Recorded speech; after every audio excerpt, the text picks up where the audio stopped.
Pushpa 2 premier సందర్భంగా సంధ్యా theatre వద్ద జరిగిన తొక్కిసలాట కేసులో కొత్త ట్విస్ట్ వచ్చింది. నాంపల్లి కోర్టు ఛార్జ్ షీట్ను మూడోసారి తిప్పి పంపింది.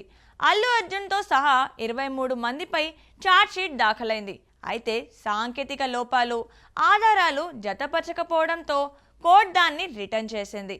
ఈ ఘటనలో రేవతి మృతి చెందగా ఆమె కుమారుడు శ్రీతేజ్ గాయపడ్డాడు. శ్రీతేజ్ ఇప్పుడు ఆరోగ్యవంతంగా ఉన్నాడు. ఈ విషయం గురించి పూర్తి వివరాలు చూద్దాం.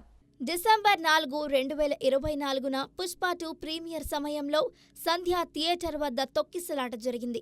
ఈ ఘటనలో ఓ మహిళ మృతి చెందగా ఆమె కుమారుడు తీవ్ర గాయాల పాలయ్యాడు. శ్రీతేజ కిమ్స్లో చికిత్స పొంది ఇటీవల డిశ్చార్జ్ అయ్యాడు. పోలీసులు అల్లు అర్జున్తో పాటు 23 మందిపై ఛార్జిషీట్ దాఖలు చేశారు. అయితే నాంపల్లి కోర్టు మూడోసారి ఛార్జిషీట్ను తిప్పి పంపింది. హార్డ్ డిస్కులు, సీడీలు, పెన్ డ్రైవ్లు జతపరచకపోవడం వంటి సాంకేతికత లోపాలు గుర్తించారు. పోలీసులు లోపాలను సరిచేసి మళ్లీ దాఖలు చేస్తున్నారు. ఈ కేసు ఇంకా కొనసాగుతుంది.